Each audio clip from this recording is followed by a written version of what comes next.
Good afternoon, everybody.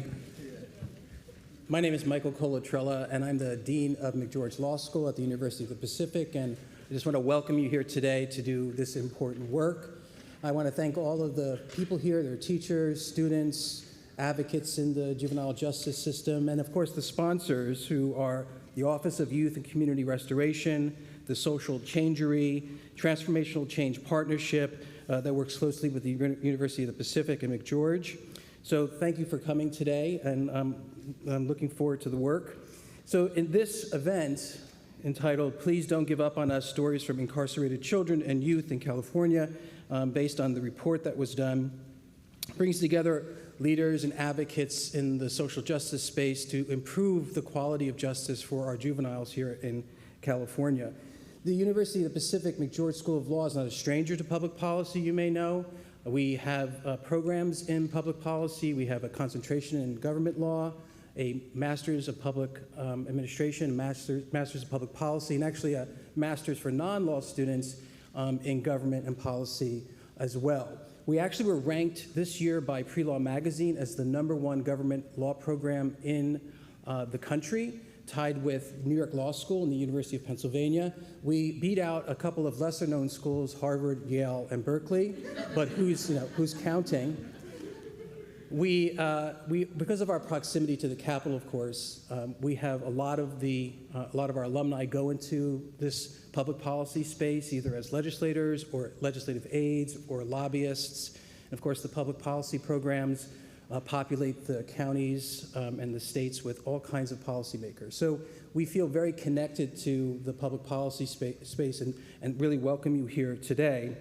I just want to read the introduction, you probably know well from the report, because I want to connect it with something else. So in the summary of the report, it says, through building an understanding of the experiences of children and youth who are court involved and using evidence-based best practices, we can provide more effective solutions for children and youth, individuals who work within the court system, and the communities we aim to keep safe.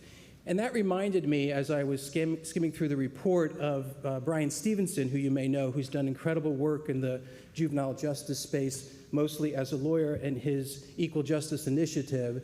One of his most famous cases is the Miller, Alabama case, which you may know from 2012, which is a landmark Supreme Court case in which the Supreme Court said that it was unconstitutional to incarcerate juveniles for life, even for crimes of murder.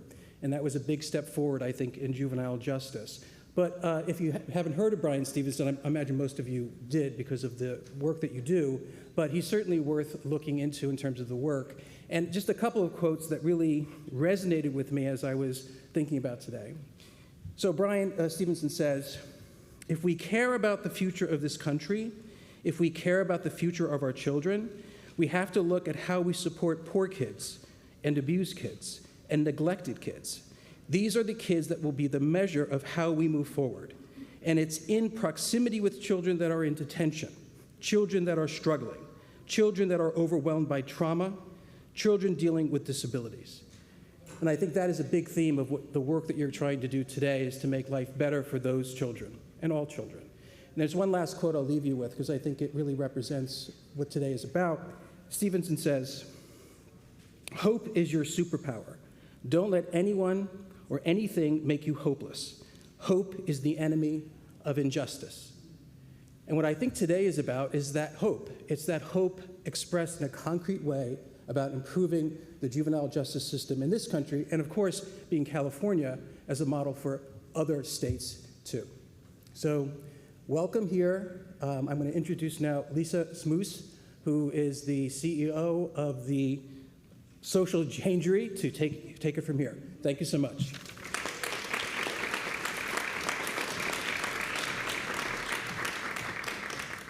Hello, I'm Lisa Smoos. I'm the CEO of the Social Changery, and we had the very big honor of being commissioned to create this report on behalf of the Office of Youth and Community Restoration, and we're very excited to share the work with all of you guys today.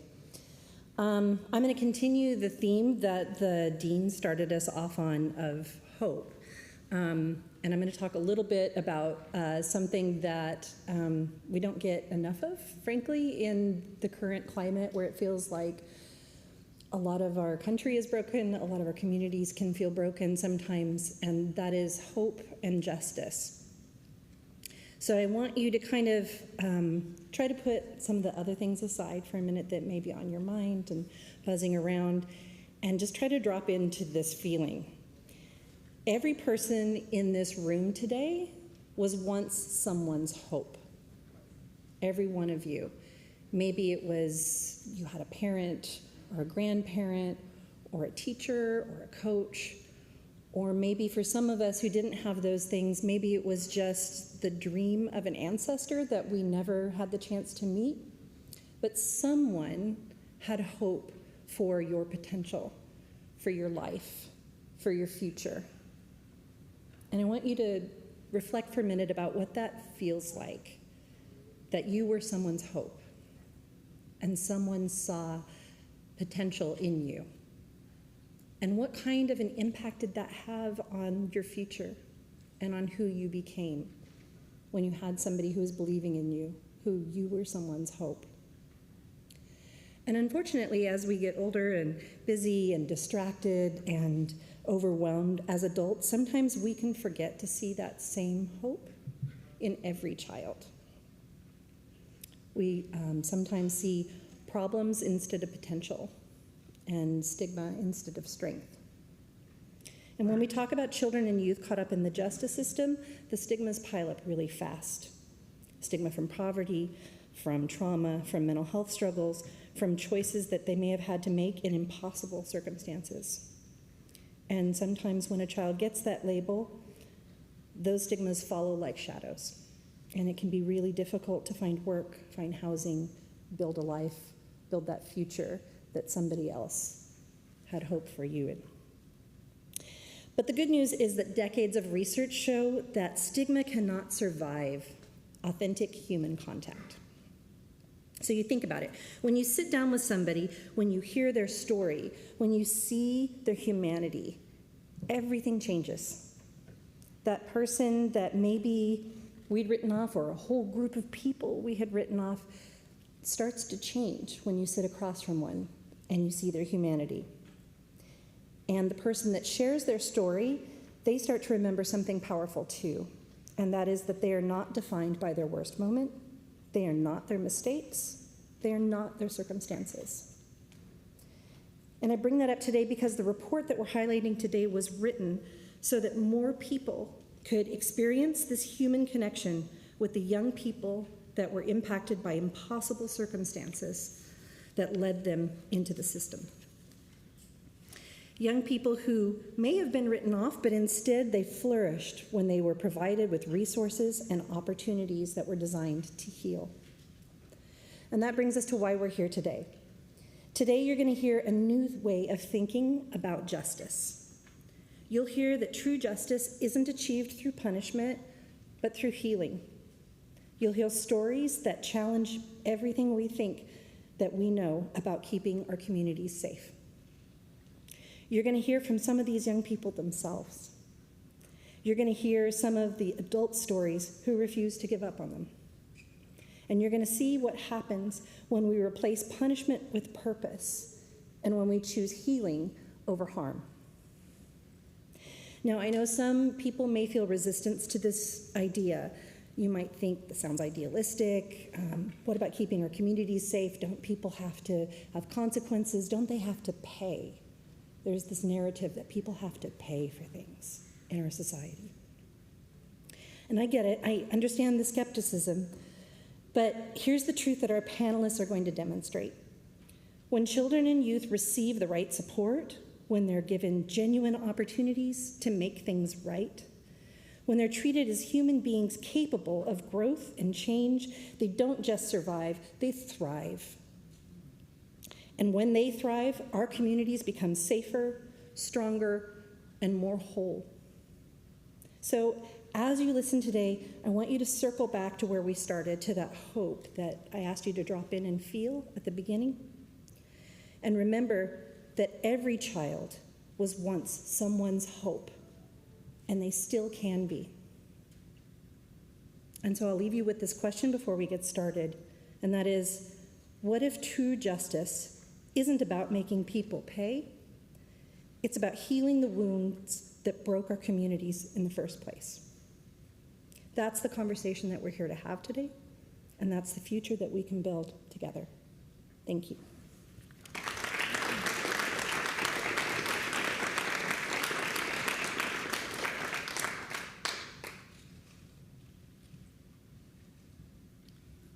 All right, so as my panelists come up to take a seat, I just want to take a moment for us to be able to watch a video that our wonderful partners at Wondrous were able to create for us to kind of just get us grounded in the conversation that we're about to have with the folks who are joining us today. So I will get that started for us, and then our panelists can come on up.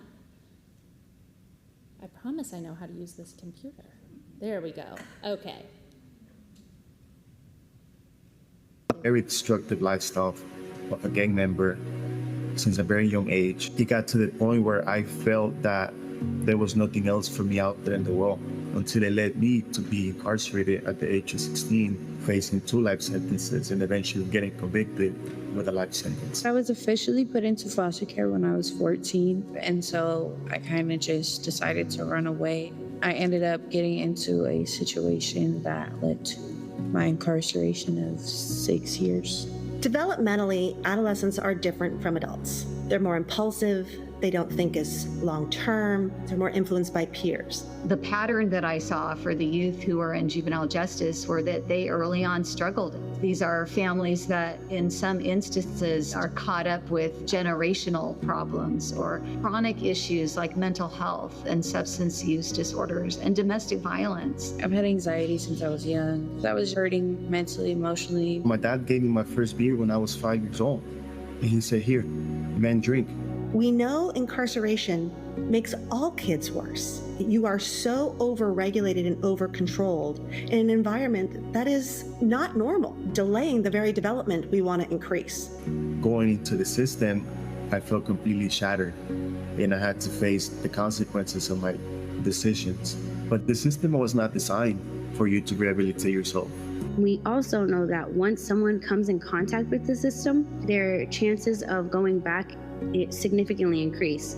And so that engagement with the system just continues, and it cycles and it cycles and it cycles. We need to start thinking about how to build a positive framework into the justice system. And some of those key principles are having a sense of belonging to your community and your group, having a sense of your own skills and belief that you have something to contribute to the world, and experience other people respecting those skills. When you're causing harm in your community, how do we make you feel accountable to that community? How do we make you feel like you should be taking ownership so you shouldn't want to cause harm?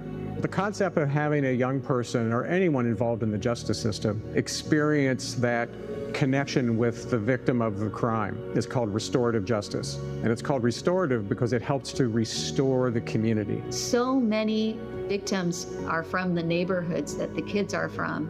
And so many victims have said that they don't want us to throw kids away, but they want their neighborhoods to be safe. Most victims want many more options beyond just prison or nothing. And they also prefer investments into community-based violence prevention services. They want options that increase the likelihood that they'll get answers and that the crime will never happen again.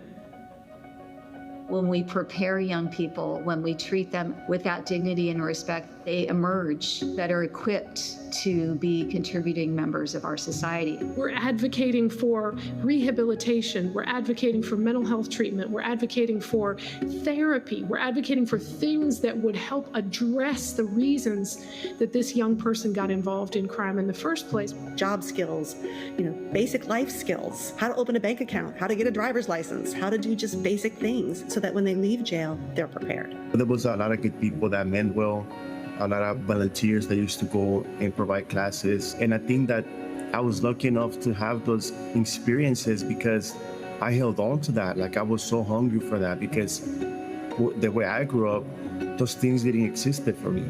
Having that one really good person who just helps you see something in yourself that you didn't see. And I got that, and I feel like that has really helped me build on myself in the best way possible. It is so important that we include youth in the healing-centered approaches from the juvenile justice system. They need safety, they need connection, and they need to feel like they're good at something, and they need to have purpose. I was really lucky to get connected with the Youth Advisory Board. This is going to be one of the first efforts where we unite youth voice and advocacy has started, building up the bylaws, getting together the mission, the vision, our values, and going out and doing presentations, and being able to train now probation staff. So it's just completely surreal.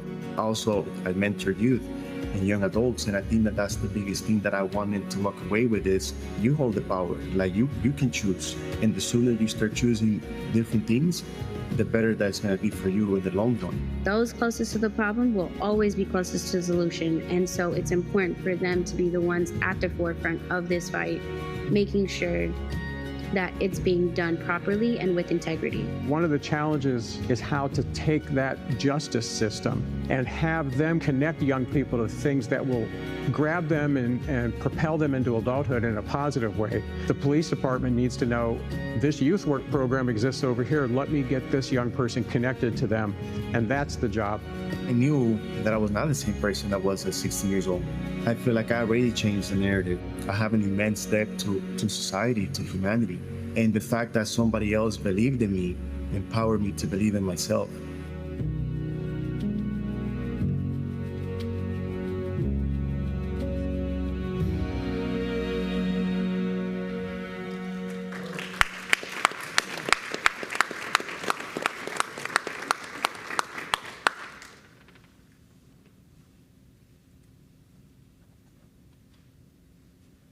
All right, welcome everybody. Hi.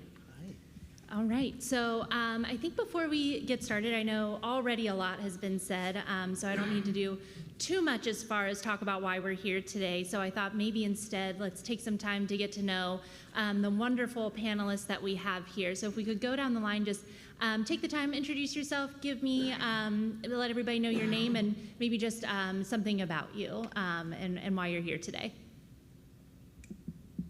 Hi, my name is Victoria Birch. I am a founding member of the OYCR Youth Advisory Board. The reason that I'm here today is because I want to give back to a community that I understand, that I've been a part of.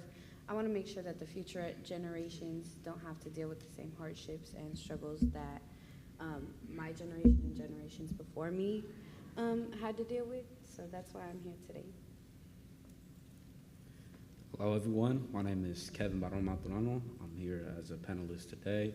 I'm also a Youth Advisory Board member. I'm coming from Oakland, California, raised there my whole life, representing Alameda County.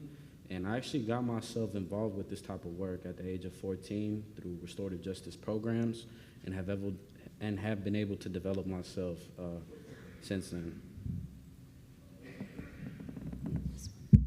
My name is Micaela. I'm also from Oakland. I'm a Youth Advisory Board member, another founding member, and I'm here because both my parents are formerly incarcerated. I have a lot of loved ones that have been involved in the system, and I see the impact it has, and I truly believe that we can make changes so that we can just avoid this system in general and create community accountability as an alternative. Hello, my name is Edwin Bergara from San Jose, representing Santa Clara County. Brand new to YAB. I've been system impacted for about 6 years, and the reason I do this is to basically be a positive influence to others with similar situation as myself and show them that there is change possible and doesn't always have to continue down a bad path. Good afternoon. My name is Mark Varela. I was a probation officer for 34 years in Ventura County. Last 13 of those years was as the chief probation officer. Since I retired in 2023, I've been working as a youth justice consultant and just really happy to be here. And I've had conversations with these young folks and just very, very impressed. So just happy to be here to share any experience and expertise I have. Thank you. Good afternoon. I'm Catherine Lucero, and I am the director of the Office of Youth and Community Restoration. Before coming to the office, I was a Superior Court judge for 22 years. And before that, I was a prosecutor in the Santa Clara County.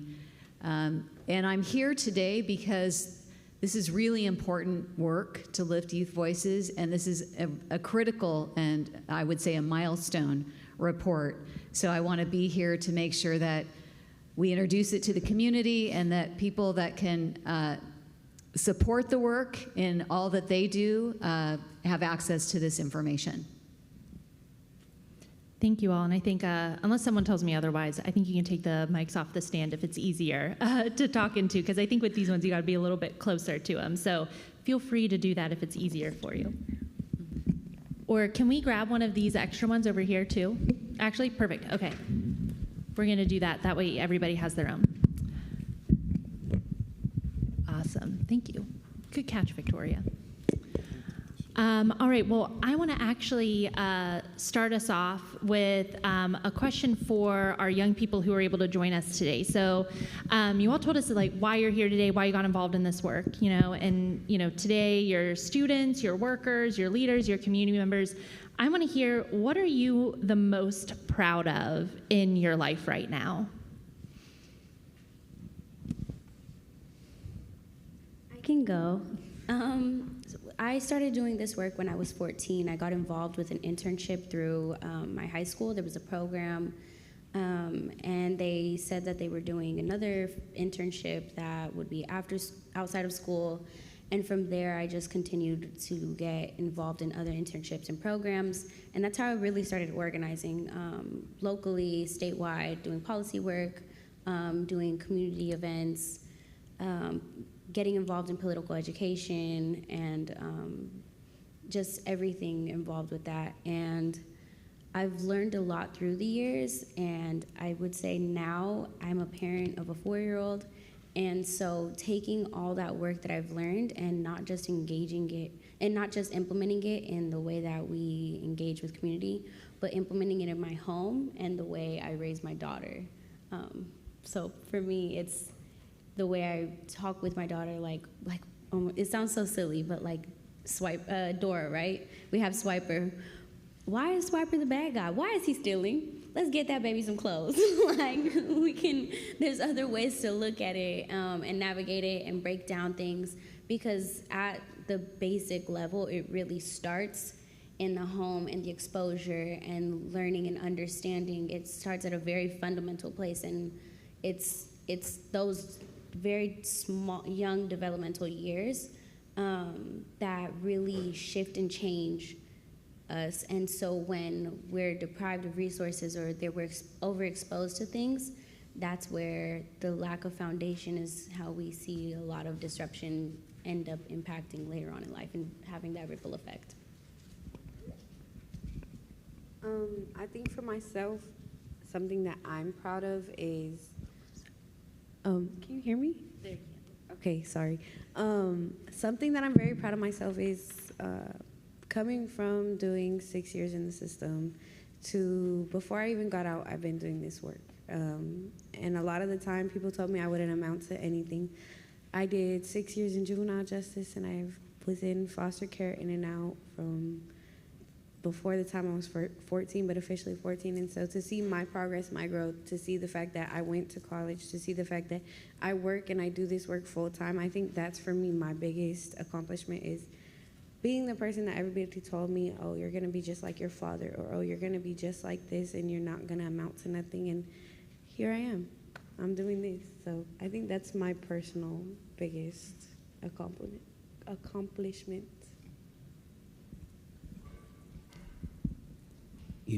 It's actually very interesting for myself, because when I think about what I am the most proud of, sometimes it's kind of difficult to think of what I really am proud of. And I think about that because the way I've had to slowly overcome a lot of circumstances. Of course, thankfully, I was able to find support during my teenage years, but I think about that because I do think about my childhood, and I think about how coming from a both Mexican parent household, being a first generation Mexican American and also first generation college student, sometimes I see a lot of my accomplishments more as so like, oh, it's just something that I have to get done in order to, I think I heard earlier, was it you that said something about us, let's get our youth to thrive so they're not just in survival?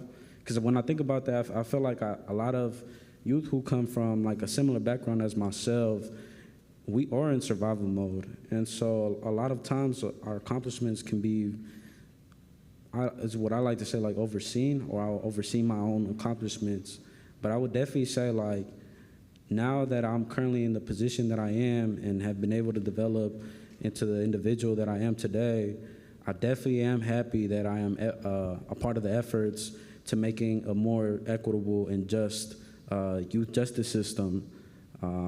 Recently, right now, I'm actually on the works. I'm hoping everything goes well, but I'm also do a lot of policy engagement, and I'm not sure if folks here are engaged or involved with a lot of policy stuff that's going on right now.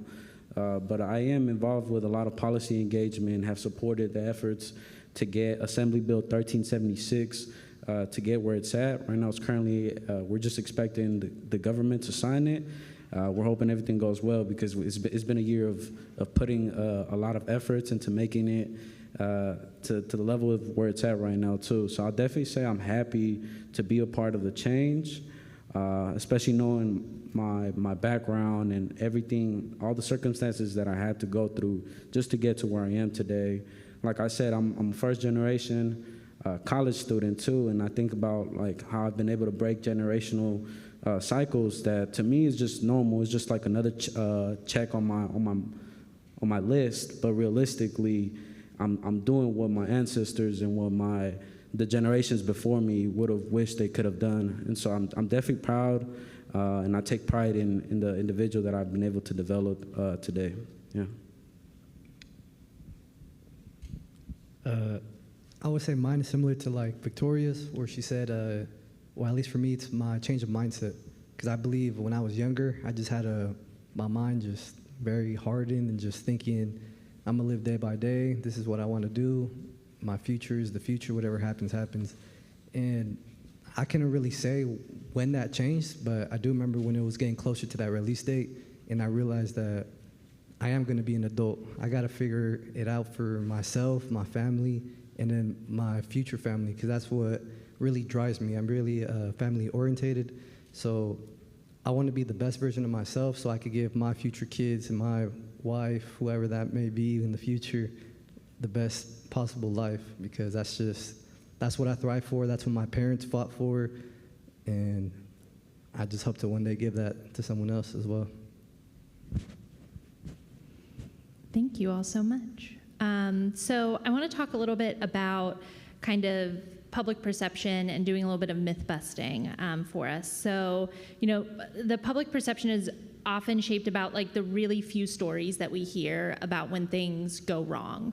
But in those cases tend to be outliers, and in reality, most young people, especially when they're given access to supportive services, succeed when they receive that support. And I think you're all examples of that, right?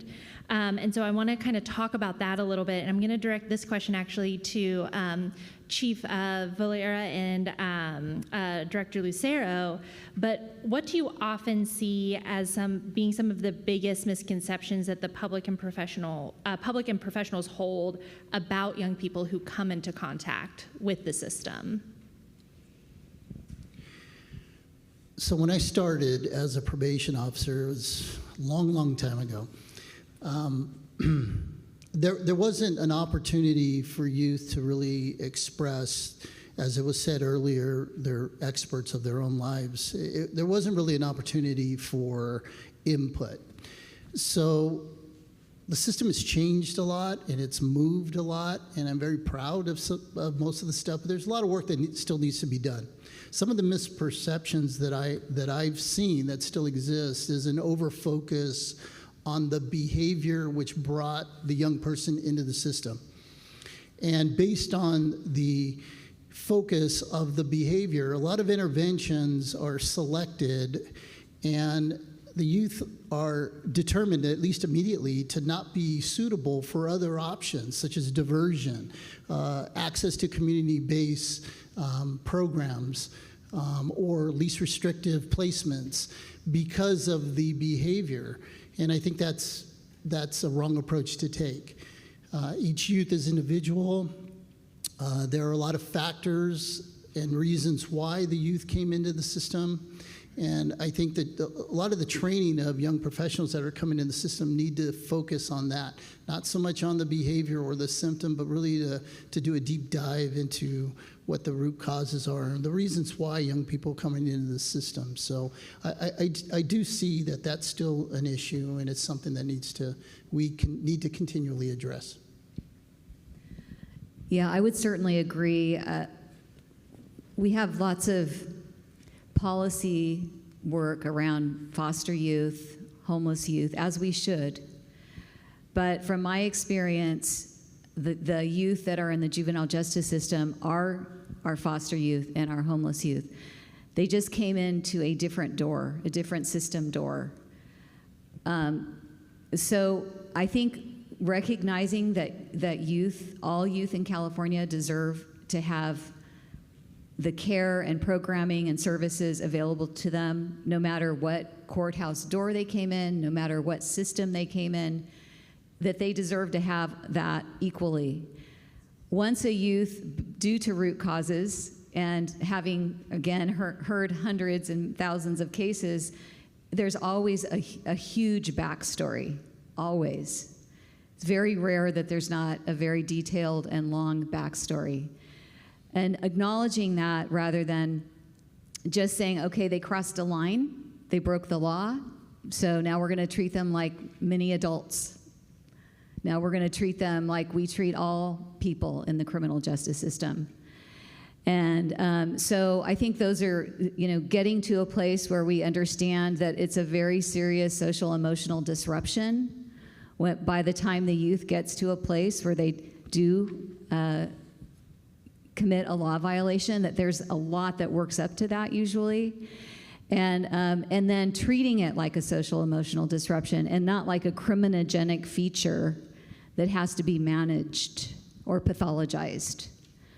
I think that's a huge misstep for our society when we don't allow that adolescent, and many would argue typical adolescent for most of what we see, because it is an outlier to see the very violent crimes. Those happen, those need to be addressed, but a majority of what's happening in the systems is our activities and actions that can be handled at what we would call a lower level, much like that diversion that the chief talked about. So I would just encourage us to, not think that once somebody commits a law violation, suddenly they're in a different category that needs a different approach than any other youth who's in trouble. That trouble just looks different in youth justice. Thank you. And I know in collecting the stories that we did for the report, oftentimes what we did hear were that, these young people, more often than not, it was crimes of survival, right? So for food, for clothing, transportation, circumstances led them to be in that conflict. And so, despite that, the system as it exists today, obviously California, we're making strides to move away from this as much as we can, but our policies do tend to kind of lean more on punishment and incarceration. And so I think for everybody here, I want you to talk a little bit about, how does that system's focus on punishment impact a young person, and then also their communities, and all of our communities whenever we have that kind of punishment-oriented approach to justice. For me, I think about it like this. If your 10-year-old takes your phone and hides it for 4 hours, you're going to think it's missing, right? But you're not going to sit there and lock them up for grand theft, even though your iPhone is worth over $900, because your kid just had it hidden for a few hours. It sucks. But if that's a stranger's child who has your phone for 4 hours, now they're being locked up for super long. Would you want your child? What if that kid just needed to call their parent, to call their ride? What if they just needed a safe way out of a situation, and so they took your phone, and now they're doing 3 years for grand theft of an iPhone when they just needed a way to communicate with somebody? I think about things like that. So you have to put things into perspective. Why did the young person do that? Would I want my child, my niece, my nephew, my sibling, anybody that I care about to be in a circumstance where they were just trying to find help and security and safety and trying to figure out and navigate things, and they weren't asked why they did it? They just only got in trouble, and they didn't get a small punishment. They got the biggest punishment. How would you feel? That's your child doing 3 years because they took a phone. You know, it's something like that. I think about it in that way, because there's a lot of ways that you just need to communicate with the young person, be like, okay, why is this happening, and how can we help you navigate a circumstance so that way it doesn't have to get to that. You have to make a young person feel safe and comfortable enough to tell you their problems, because otherwise they're only gonna go trying to find the solution on their own. So that's what I have to say. I'm sorry, can you repeat the question? I sure can. So how does the system's focus on punishment and incarceration impact a young person and their communities? Yeah, so to start off, I'd just like to say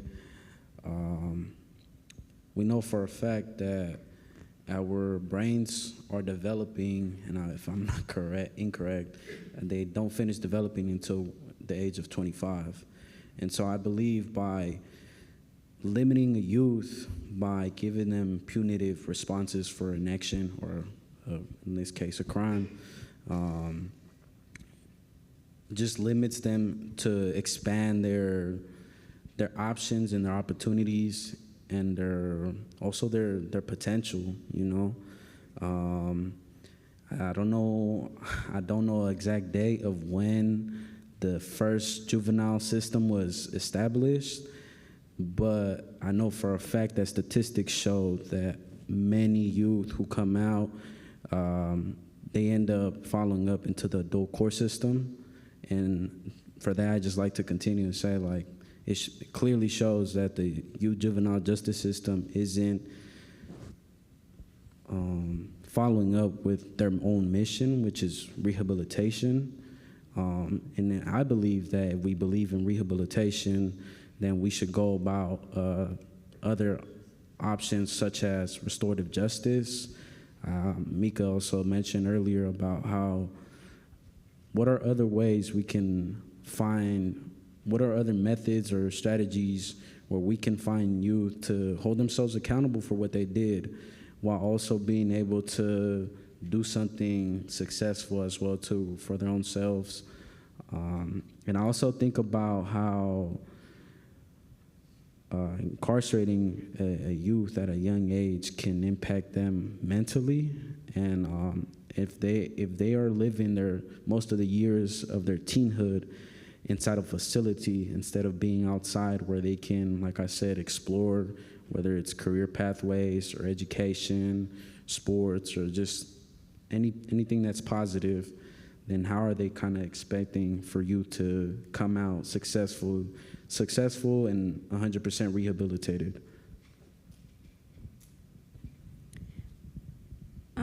For me, I think that when we talk about how punishment we talk about punishment and impact on the youth, it really starts before they're even in contact with the system. Well, before they're incarcerated, because a lot of the time there are touch points before they're incarcerated. And so how do we get support for the youth before it gets to that point?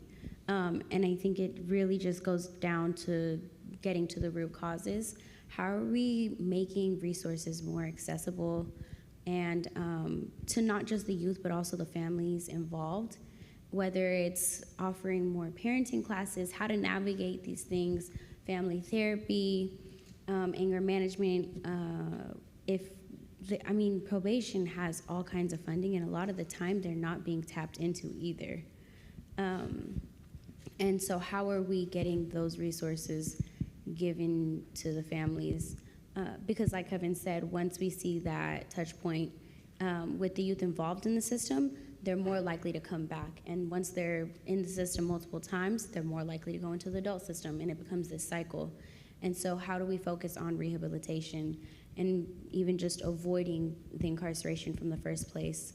And so we have to look at what is the restorative way to navigate these instead of punishing, right? And so I always give the example of, like, let's say someone's involved with graffiti. They get caught doing graffiti.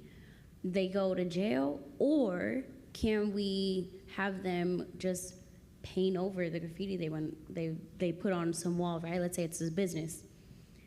Then now they've repaired the harm that was caused, and then we're also able to, like, how can we redirect that energy and put them in an art program, or put them in an art class, or have them teach graffiti somewhere else, or help them do a mural in their community that they get to be part of. And now they're taking ownership of their community so that they're able to feel connected to it, like it's part of something. And when we create community, like connection to the community, then we have community accountability. And so there's all these different ways to redirect this, because punitive punishment isn't gonna do anything. Most of the time, these youth are coming out further traumatized and stuck in a cycle at this point. Plus, we have probation that right now we have endless probation, where youth are being put on probation and there's no end date, there's no max time. And so then we're seeing them go back in over probation errors, and not because they commit actual crimes, but just probation slip-ups, and they get stuck in that path. It's just a cycle. And so if we're able to get to the root causes, we're able to stop the cycle then and there. I agree that it starts before you're incarcerated, but I can only speak for Santa Clara County because that's where I was incarcerated. And what I could say about them is they are on track to building a better program for people to rehabilitate. From my experience, for myself, I'm a strong believer that if I wasn't incarcerated, I would have continued and been on the same path that I was on and continued whatever crimes I was on at the moment. But I do believe there has to be some sort of punishment, but I feel that in the beginning it was, or a couple years ago before 2019, it was more a punishment instead of what's wrong and what do you feel and what do you want to do. Those questions were really brought up, and I feel that now Santa Clara County, at least, they are having more programs, more individual programs, but I still feel that it could be more individualized, and I feel sentences should be really case by case and not you committed this crime and this is how long you're supposed to be doing. It should be more of what is your background and what do you believe and what are you doing to prove that that's what you believe. That's what I believe.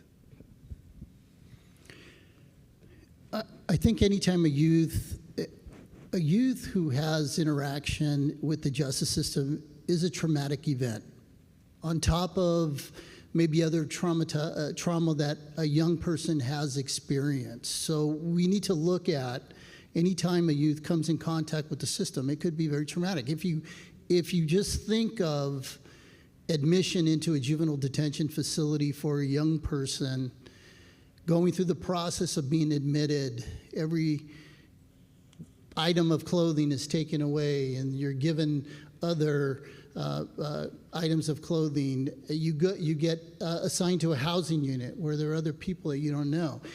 Now, some people may look and say, well, that's not too traumatic. That's what you see on the outside, but I can guarantee you, on the inside, the young person is experiencing a lot of confusion, a lot of trauma, because it's an experience where you're getting removed from your community support system. And let's not kid ourselves. These young people, they have supports in the community. It could be a friend, it could be a mentor, it could be a coach, a parent, sibling, and you're getting removed from that environment and placed into a juvenile detention facility. And so we have to be very mindful about the extra trauma that's caused by these experiences and learn that there are other options available that would produce better outcomes for young people. And sometimes it's back in their communities, in their homes, in alternative placements. So we just have to be mindful of that, and just please remember that just involvement in the system is very traumatic for young folks.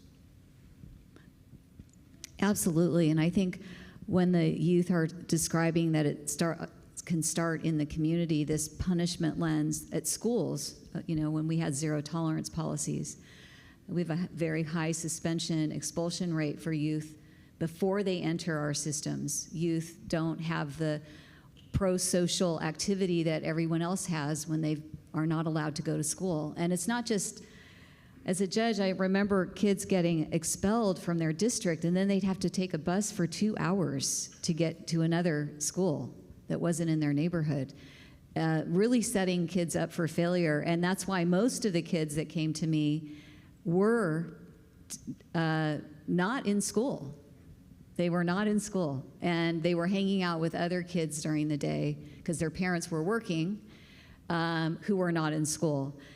We have to remember that a majority of the youth don't spend a lot of time incarcerated. They spend often 20 to 30 days. But for a kid, that's a long time. It's a long time to be away from your family and your pillow and your pets and your parents, no matter what your parents are like. Every kid wants to be home. So I think we need to look at why are we removing kids to a location separated from community for such a short amount of time, because it's probably not due to a public safety risk if it's that short of a time. I also just want us to know and pay attention to the fact that youth of color are overrepresented in carceral settings. And so why are we removing only certain youth for a period of time and not other youth? And I don't have all the data at my fingertips, but I can tell you that there's a very disparate impact of how our system works on Black youth, on Latinx youth, on Native youth. And then there's a whole other disparate impact on girls of color, and having girls of color placed in custody for non-public safety reasons, because we think that that's best for them, to protect them.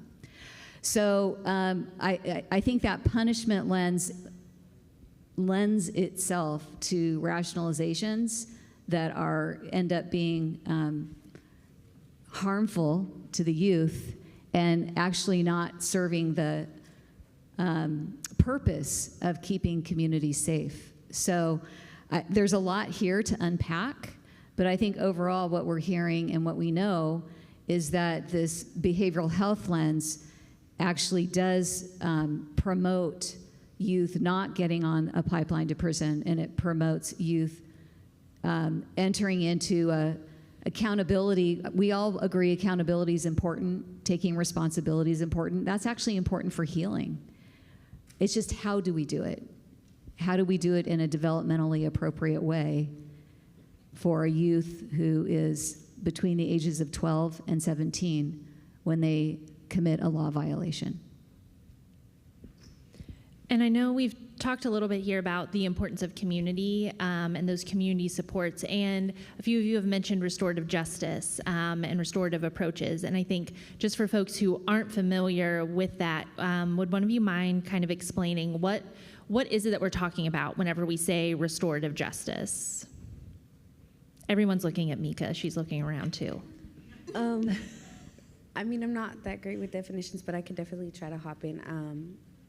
For me, at least, I believe that restorative justice is when a young person is held accountable for their actions, but they're restoring their community while trying to heal themselves. They're not only restoring inner healing within themselves, they're making sure that, okay, look, I caused harm to my community. How can I restore that? How can I build my community back up? You know, how can I make it to where it is more of a community and less division, so that way the next generation has people to fall on and has resources to fall on and has places and things to do and go to, so that way they're not in these circumstances, how can we restore the community and ourselves to make things better? That's my personal take on it. I don't know. I would add it also takes some communication and learning how to have heavy conversations, which I think that a lot of people are like, they avoid conflict and they avoid having to like be around that heaviness, but we have to have the conversations in order to move past them, to have the proper healing, right? And so how do we sit down two families that, I mean, these kids have shot at each other, right?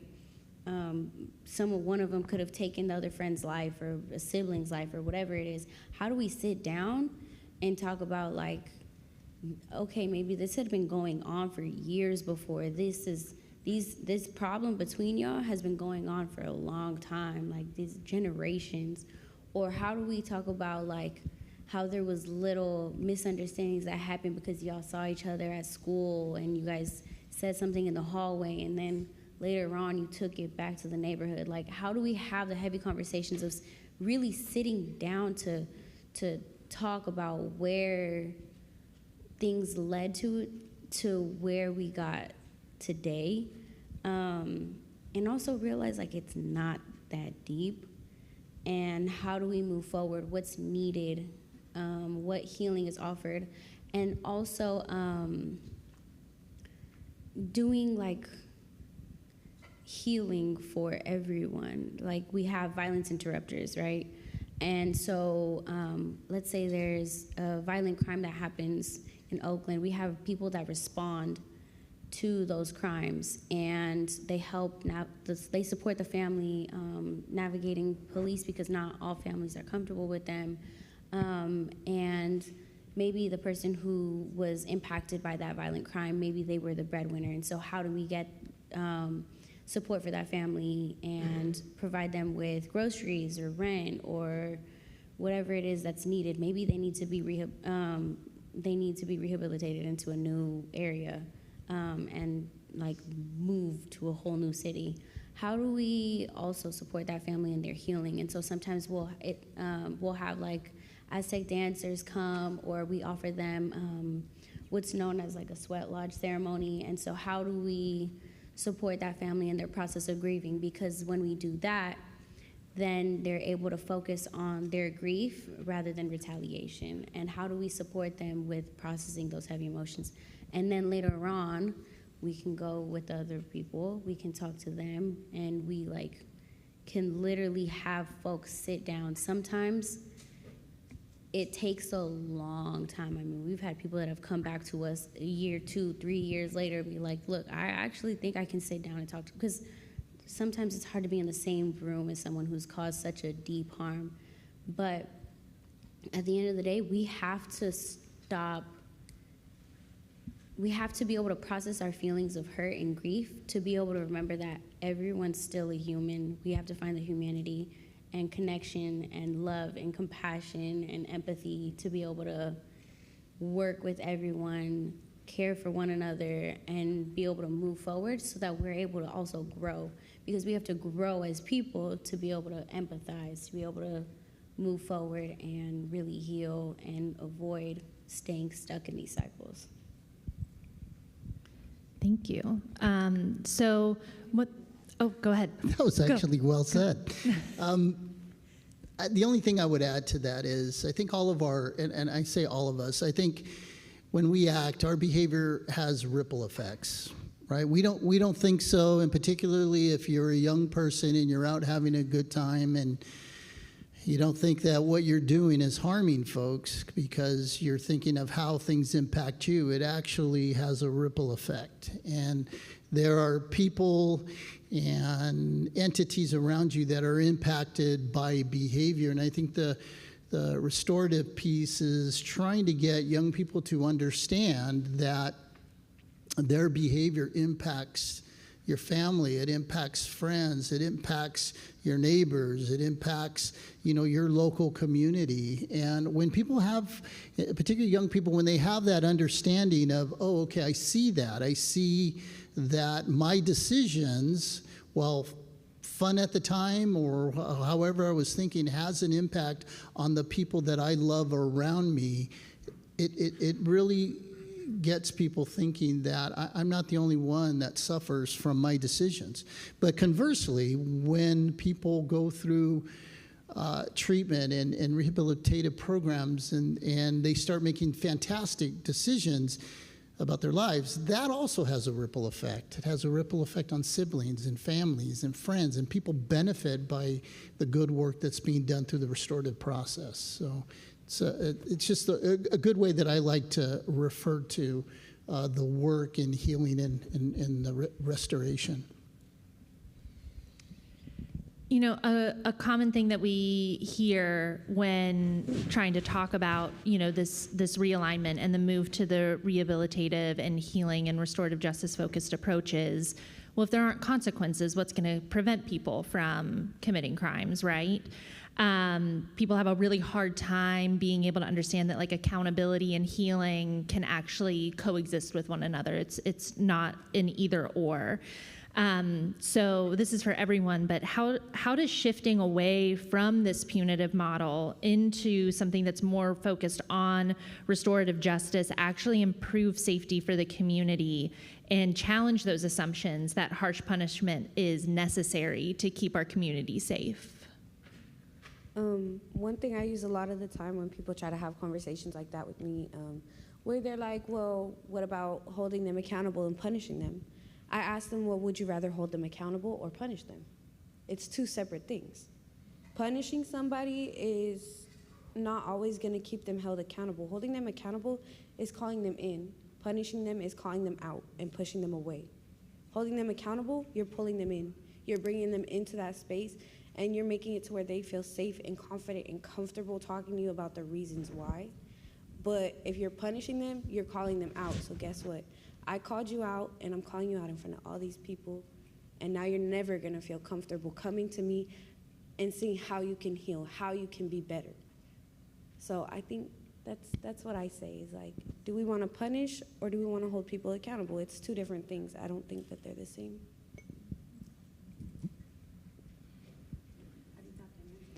I was like, that's actually pretty hard to follow up, Victoria. So.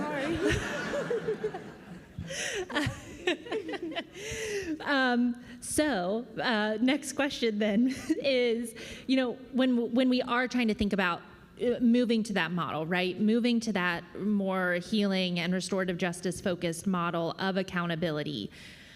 What are the roles that we really see communities, mentors, and kind of supportive adults playing in that? And that often gets removed whenever a young person is removed from their community and put into a facility as from a punishment-oriented approach.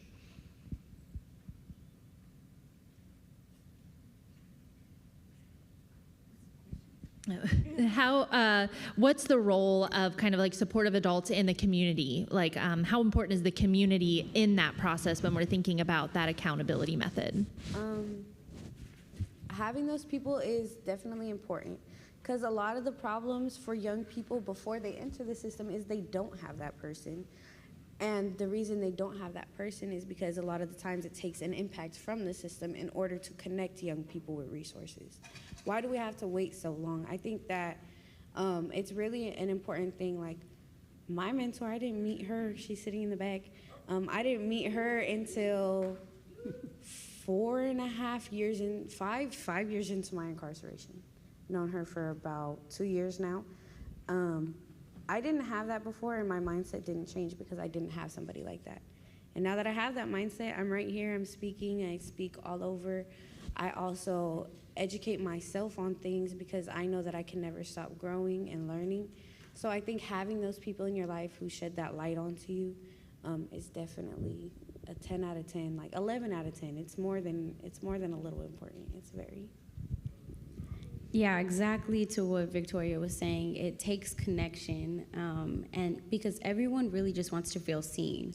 And so when we have someone that makes us feel seen, feel understood, then we have that connection. And when we have connection, then you don't want to disappoint somebody that you love. You don't want to make them feel like you're not living up to what you could be. And so it just takes like having that opportunity, having the right people, and that's how you start building community, really. And so if we're able to strengthen our communities, then we're able to do that. Speaking from my experience, I would say as a boy or a growing man, I always, I guess, seek validation. And I feel that if I had chosen a more positive role model, I'd seek better validation from doing good in school or doing good in the sport. But instead, I went down a different path, and I was looking up to people that didn't have the best of lives, but they had an exciting life. At least that's what I viewed in the moment. And now that I'm older, it's more like I hope to be that person that someone young is looking up to and trying to not validate themselves towards me, but say, oh, look, like I'm doing this at this age, or I'm trying to achieve this, like I want to do this, and I just hope to inspire them to continue to keep doing that. So I do feel like role models play a big role. So I'm going to limit, talk to me because I could speak about this for hours. Support systems for young people who are justice involved, everything. And since the law has changed, 100% of the youth that are adjudicated through the juvenile justice system in California will not only be maintained and housed in your local juvenile detention facilities, they also will return to your communities. And it's important for those of us who work in the system and those of us who help those who work in the system understand that it's our responsibility to help facilitate the creation and the strengthening of support systems. And everybody's support system could be a little bit different. It could involve, a parent or a coach, a neighbor, a caring adult, a credible messenger. It takes all shapes and forms to create a support system. But I will tell you that based on my experience, that if an individual transitions, whether it's from a youth detention facility, from a county jail, or for adult prison system, if there is not a support system in place, that person's likelihood of success in the community goes way down. So it's important for us to help facilitate the building of these support systems. And when an individual, when a youth, since we're talking about youth, enters a local juvenile justice facility, those supports need to continue working with that youth while they're in the juvenile detention facility. The juvenile detention facility needs to be viewed as community preparation centers, as transformation centers, as transition centers, however you want to define it, but it needs to be the hub of where these support systems are created and utilized once the kid goes back out in the community. So that's the challenge for a lot of the counties that operate juvenile detention facilities, is to create a place that facilitates good reintegration and transition, and part of that is making sure those support systems have access to the young people when they're with us, and making sure that they continue out in the community. And again, I'll stop there because I can go on for hours. And I would just like to add, with our foster youth, we have a whole statute called Fostering Connections, because there's a recognition of how important it is that when the youth leave the foster care system, that they have a significant, ongoing, sustainable relationship with another adult. In fact, some people say that the definition of homelessness is an adult who has no functional adult relationships. So it's so important for us to, sometimes we call it family engagement, sometimes we call it credible messengers. But it's so important that we recognize that this is not just a nice thought to make sure every youth is connected. It's critical. It's critical. It's public dollars well invested, and it's time and energy well invested for the development of a human being. So with the new laws, we're looking at different types of family engagement. We're looking at longer periods of family engagement from a larger variety of potential family being what the youth defines as family. So as a judge, I would lose sleep at night for that youth who no one came to visit. I would lose sleep at night. I would actually call Fresh Lifelines for Youth, FLY, in Santa Clara County, and I would say, I immediately need a mentor for this youth to visit them. And even though I was breaking all the rules because they were supposed to be post-adjudicated and, all these different ways a contract is developed, but the Fresh Lifelines for Youth people would say, tell me who it is and I'll come visit. And so I just am trying to emphasize to you that if we want to know which youth is not likely to succeed, ask the facility administrator who has no one come and visit them. And that will be the youth who is at probably the highest risk. I just have one more question for us. It's a little bit of a two-parter. What investments or changes do you think are most needed right now to be able to support youth who are justice involved? But also, what gives you hope that we can actually build this system that young people are given that chance to heal and thrive? So what investments are needed most, but also what gives you hope that it's something we can achieve? I think mentors. I think not only mentors, but healed mentors. You can't just have somebody who's still figuring life out themselves, mentoring somebody who's trying to get it together, So somebody who's healed and in as many ways as they can be in order to support this young person, because if you're broken too, how can you tell somebody how to pick up that part of their life? So mentorship is important, but making sure that you have the right mentors in place for these young people. Because 3 years ago, you wouldn't have wanted me as a mentor. I had a negative mindset. But now, me today, I'm an amazing mentor. I'm able to help other people. So it's not just about mentorship. It's about making sure it's the right mentors and the right people in these young people's life. I think that's the change. I would say, I would definitely say having youth being involved in decision-making process that would directly impact them. I know there's many, I think this is something that I've been trying to put inside of, for our youth advisory board, something that I've been trying to put out there is like, how can we start like a new branch of youth leaders that are involved in these decision-making process? Most of these, most youth who do have a complaint inside juvenile, their complaint gets overlooked and nothing ever happens. And so when I was thinking about this branch, I was thinking about like, how can we have a branch of individuals who are currently inside of the facility and also individuals who are outside of the facility. That way we have a two-party branch. Those who are directly impacted and the individuals who are on the outs. And I was thinking about that as well too. I know there's all sorts of like youth advisory councils throughout California and youth being involved in these decision-making processes.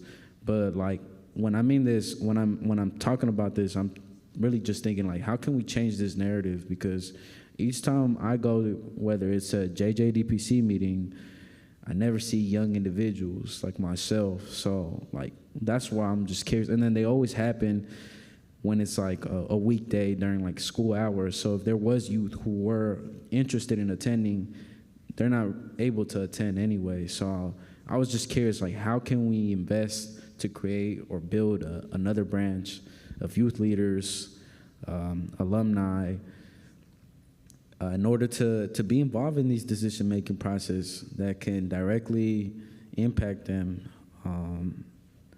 And I was, and a little bit to add on to what my peer was saying too, like, I definitely agree on mentors as well too. I definitely believe that. I definitely appreciate all the mentors that I've had throughout my time, and that they've been able to guide me into the spaces that have developed me into the person that I am today too. And so also when I think about mentors, I was thinking about like how can we make with this branch also, like how can we get these mentors to be maybe even individuals who are formerly system impacted as well too. You know, Mika earlier said those closer to the problem are closer to the solution. And I think with that saying, it's just like those who are more, who know more of what impact them into the person they are into the person that the system obviously impacted them, and like how can they get involved, and also being able to, of course, being able to guide youth as well too, who are currently in the position that they were once in. But yeah, definitely like a new branch of youth leaders to be able to be involved in these decision-making processes as well too. They said everything. Yeah, I think both. It's a combination of mentorship. It's a combination of uplifting youth voice. I would say, they said so much. They said everything I agree with and everything I was going to say. I think the only thing I can really add is saying getting involvement in with mentors and making that a norm for like high school students, and like for me, the way I got involved with organizing was through an internship because they were already doing programs at my high school. It's crazy. Yeah. But having those mentorship opportunities for everyone, because like there's a lot of resources that are deprived in Oakland. Like people talk about Oakland like it's crazy, like they call it like real life GTA. But it's like, how are we getting people, how are we creating alternatives and opportunities? What differences do you see in the low crime, the flourishing suburb that you're not seeing in Oakland? It's community spaces, it's places where activities for youth to do, like, and getting youth involved in sports and these flourishing programs that are in clubs that are in the schools and after school programs. How do we bring more of that to Oakland so that these youth have more opportunities to even do stuff? How are we bringing it and making it accessible to families when we have parents that are working 2 jobs and those kids usually have to come home and take care of the other siblings? And so how are we making them available and just getting mentorship opportunities and getting youth involved in things as simple as city council meetings? I mean, if it impacts them, school board meetings, then once you start uplifting the youth voice, they feel empowered because it's like, oh, what I feel about this matters. What I have to say matters. And then there's a sense of like integrity and like, you know what, I got something to say. And so you build up confidence too and self-respect, because a lot of people, like, they live in day to day. They're not worried about that. They're just, I'm here for the moment. I'm gonna do what I'm gonna do, and I'm gonna just get on to the next day. So when you give people a sense of purpose like that, it makes a difference. You know what? I got something to say because I know it's gonna be for the better, and because I know from my own lived experience that this is what could be better. Because like you said, those closest to the problem are closest to the solution. And also creating mentors that come from similar backgrounds with lived experience, and not just the experience, but have turned that experience into an expertise. So they have that lived expertise of, they've done the reflecting and they've learned from themselves. And that's why Victoria is such an amazing mentor, because she has this similar background. She's like, you know what, I had to crawl through the mud too, and guess what? I know how it goes, and I'm able to do this, this, and that. And you know what? This is what made a difference for me. So she knows from that experience herself, and she's done the introspective work of learning what works for her, what hasn't worked, what has worked for other people. And so she has this all-around perspective that is specific to her coming from that experience, because that experience, that perspective is one of a kind, and you can only gain through the experience. Well, I want to make sure that we have time for our closing and be mindful of everybody's time here today, too. But before we do that, anything else that anyone would like to add? I just want to follow up quickly on that, because you said, what could we do now and what brings us hope? So what we can do now, and I'm going to give this as from being a community and or a justice leader, we could, number one, learn, because there's a lot of good things that are happening throughout the state, a lot of really, really good approaches that would work in your counties and your jurisdictions. Research what works and what's showing some promising outcomes, and then advocate. You know, go to your policy leaders, go to your local legislators, and advocate for funding. Research and find grant funding revenue streams that you can bring back to your jurisdiction, your county, and you can implement some of these approaches for young people. But that entails listening. So what brings me hope is what you see up here.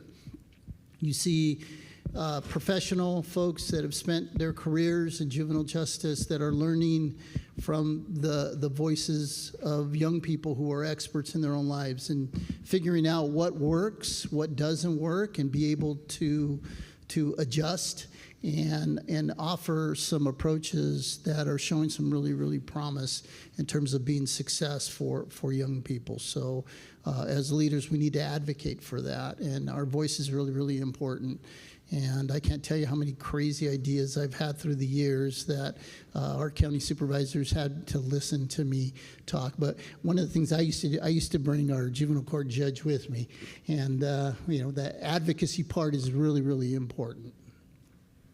Awesome. Well, thank you all for joining us today, for sharing your stories, for sharing your input. And I want to especially thank our YAB members for coming. I know a lot of you drove here from the Bay this morning, for taking the time to come here to share your stories and to share, like we said, your expertise. So thank you all so much. And then we'll have some closing words here from Director Lucero.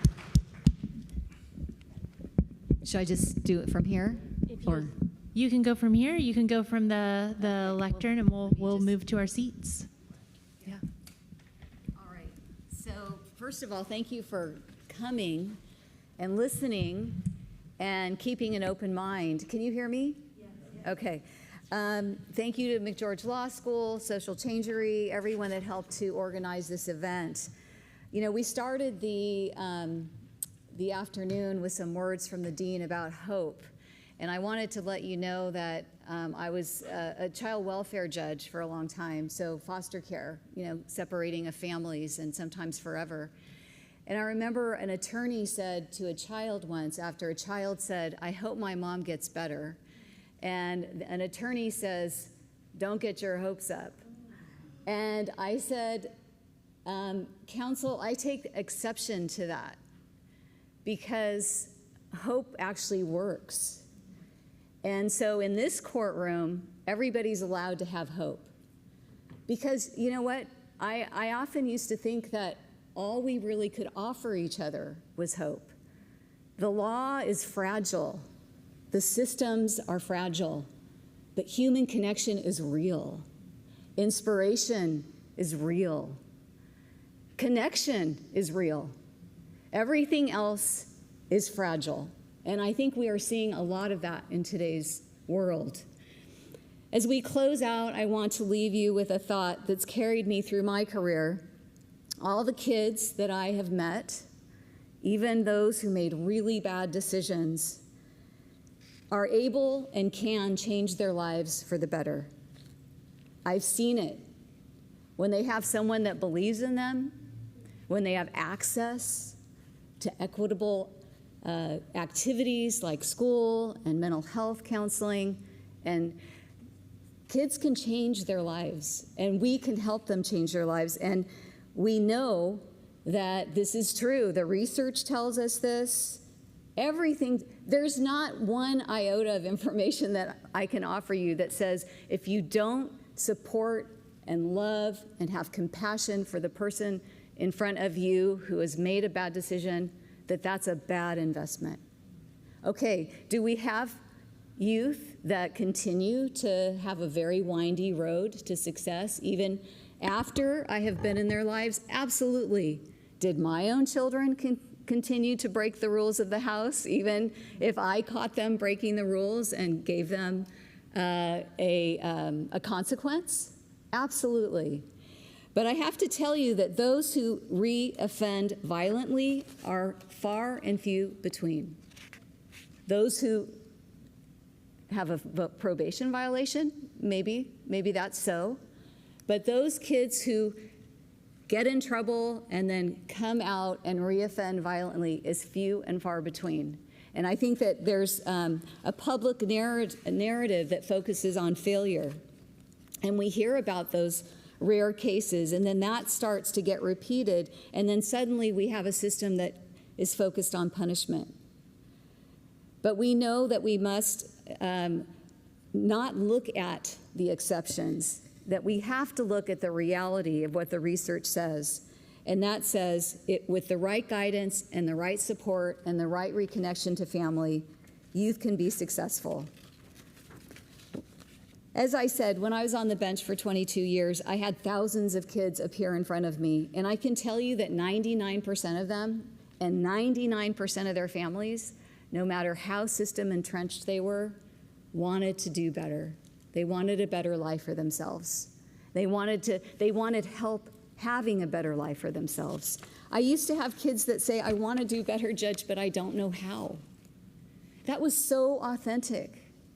That was so real. And I only got a few minutes with them. And I couldn't get off the bench and show them exactly how. I could only tell them that I believed that they had the right people in their lives. If they would reach out, that they could be on their way. I used to tell them, I would say, even if your probation officer doesn't pick up, call them once a week and leave a message and tell them how you're doing. Because that'll matter, and it'll make its way into my report. I saw children and youth that were not hardened criminals. They were kids who were funny, intelligent, talented, and eager to contribute to their communities. I had kids, the worst of the lots, making masks during the COVID, handing out blankets for the homeless. Kids it's natural. We're born with a servant's heart.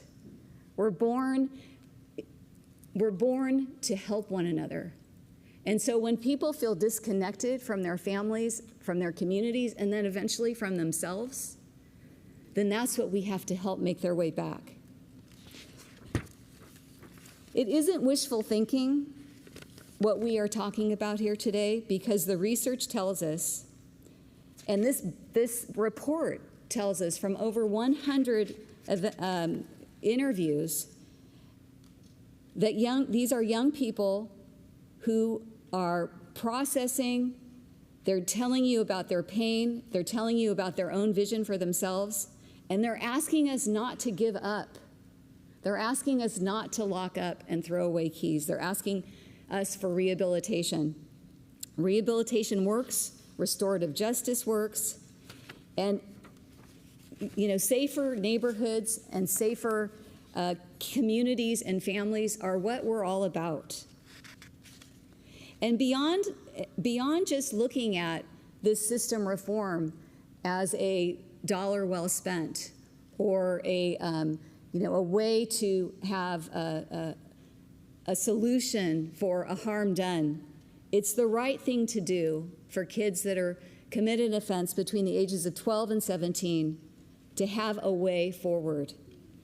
Adolescent offenders will rejoin our communities. It's only a matter of time. So we must rise to the occasion that allows them to rejoin our communities as an asset. DJJ realignment has been achieved. In the 1990s, there were up to 10,000 kids in 13 state youth prison facilities. And when SB 823 was signed, we had less than 100 kids in 3 DJJ facilities. The latest report on juvenile detention tells us that 631 youth are in 37 secure youth treatment facilities. I'm being told that that's fewer than the number of students accepted to this graduate school this current semester. We have the resources and the ability to provide an individualized treatment and positive youth development approach to each of the youth, each of these 637 youth. If we are intentional, if we are earnest, we can turn lives and generations into something that their ancestors inspired them, as we heard one of our youth say, that they were living the life that their ancestors wanted. So as we close today, I ask us to be a willing society. And I ask you, what kind of society do you want to live in? I'm really glad we have students here today, because you get to help formulate that with your next step. For those working inside the court system, keep asking yourself, keep forcing yourself to see the child and not the case file. For those of you studying law or public policy, bring your fresh ideas, your energy, and your compassion into the work. It's okay to question authority. That's what students do. That's what new lawyers do. Even I, as a judge, if I was formulating an opinion and I did not agree with the law, I stated the law, and then I told the higher court why I did not agree with it. I followed the law, but I wanted my voice on record that it was an absurd result. And that was my little way of making a difference. For those of you who are lawmakers or decision makers, invest in what we know works: education, mental health services, credible messengers, less restrictive programs, diversion, community-based support. This change is not only possible, but it's already happening. We are in it. This is historical. 10,000 kids locked up in state facilities in the 90s, 637 today, statewide. Many of you have seen it, I have seen it, but it will take all of us working together to make sure that every young person gets off that pipeline to prison and on to the life of purpose that they came here to live out on the day that they were born.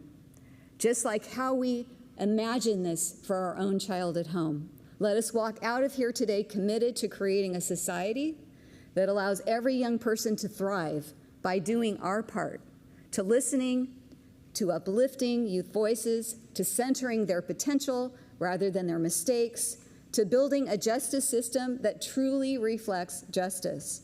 As Cornel West said, justice is what love looks like in public. Now take this one amazing life that you have to live right now in this 100 years that you've been given, hopefully, cross our fingers, and do justice, do good. Thank you.